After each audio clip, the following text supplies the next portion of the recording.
शायर लिखता है कि बंदा मिट जाए जो ना आका पे,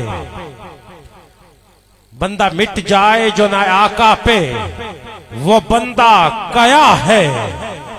बेखबर हो जो गुलामों से, वो आका कया है। अरे जो फरिश्ते कयामत में मुझको पकड़े तो कहे तूने दुनिया में नेक अमल किया कया है। और मैं सेहकार रो रो के पुकारूं मेरे आका आना, मुझ दर्द भरे दिल का ठिकाना कया है। और शोरो गुघा सुनकर आ जाएं लोग के देखें ये तमाशा कया है। और हजूम देखकर मखलूक का आ जाएं हजूर, और फरिश्तों से फरमाएं ये झगड़ा कया है।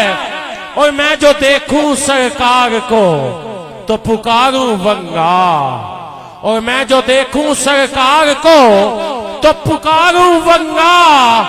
ऐसी सरकार के होते मुझे खतरा कया है।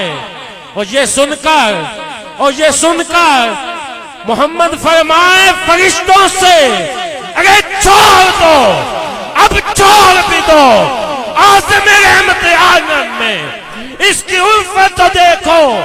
जिसके दिल में हो मोहब्बत मोहम्मद, उसे खटका कया है।